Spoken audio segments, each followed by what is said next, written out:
Hello, and welcome to a Thinktech Screencast. In this video demonstration, I'll be showcasing how to use several tools in the Teacher Kabob button located in a live lesson. You'll notice that I'm already logged into my Thinktech account. At the top of the page, you'll see all the different tools and apps that I could use to create tasks for my students.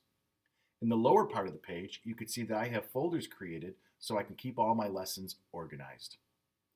I already have a lesson launched where students have completed some work, and I'd like to show you how I could take advantage of some of the tools that Thinktech has.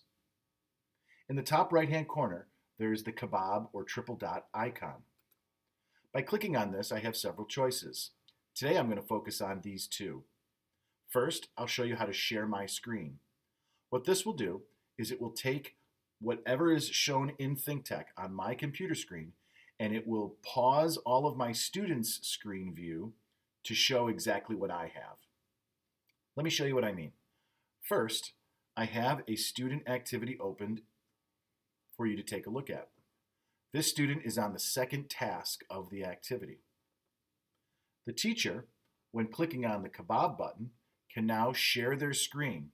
For a variety of reasons, the teacher might want to just pause the students, might want to adjust or monitor some of their instruction so that the students are doing exactly what they want, and just being responsive to any sort of gaps they might see as they navigate around the room or hear students talking throughout a particular task.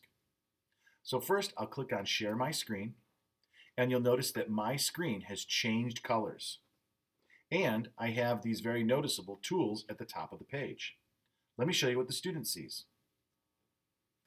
They'll see their screen change, and remember, I was on task 2 of 7. I've now jumped, my screen has now jumped to whatever the teacher was showing. And it even is showing, indicating a pulsing message that the teacher is sharing. So at this point, the student can't enter in any new information. They have just the ability to see what the teacher is showing. So let me toggle back to the teacher screen. From here, I could use the pointer to select different things. So I could spotlight a student response. Here's the student screen. I could use some of the tools across the top, which are the pen and highlighter, and there's even a laser pointer. The laser pointer is going to show me that I could just use this. It has a little tail that drags behind it, but it just kind of is going to flash across, but it's not going to leave any remaining marks.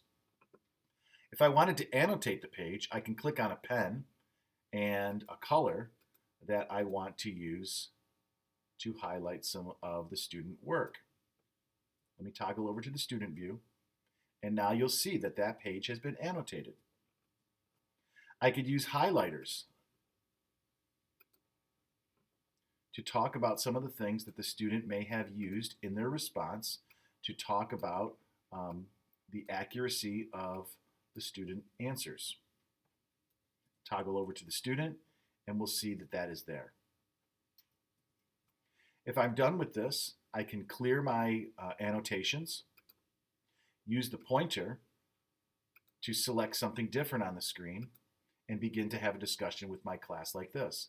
This will work great as an in-person tool, or certainly during a remote instruction. All the student screens will pause, they'll go to this page that the teacher is sharing, and they'll be able to see the annotations that the teacher is making. Okay, let's take a look at the second function. I'll go up to the kabob, and I will turn off. This is like a light switch, a toggle switch. I'll turn off the sharing, so I'm going to stop screen sharing, and then I'm going to select Share Responses Only. What's great about this is now I have, again, paused the lesson, but now I've given students to be able to work at their own pace. Effectively, what I've done is created a digital gallery for students to go and work in. So you'll see the top of the teacher page has again changed colors, letting me know that I'm sharing. If I toggle over to the student page, the student will see that responses are being shared with them. What's neat about this function is the students can navigate through the teacher timeline bar and through the student responses. And they too can click on something to highlight or spotlight someone's answers. Notice they don't have the chance to turn on or off the student names. So whatever the teacher has left it as is how the students will see it. If I wanted to reveal the names, I could simply click that over as the teacher. And if I toggle back to the student screen, as I click on something else, the names will begin to appear. So let me go to this, and now the names are going to appear with each screen refresh. But again, the students can, at their own pace, begin to look through different things. So why would I use this? It's great to be able to allow students to gallery walk through previous questions so they could remind themselves of what the class has said or what they said in previous responses. And perhaps another question might be coming up a little later where some of these answers will help guide their response. I hope this helps. The Teacher Kabob tool is a really great add-on in Thinktech and is very powerful to leverage timing and responsive teaching with your class. I hope this helps.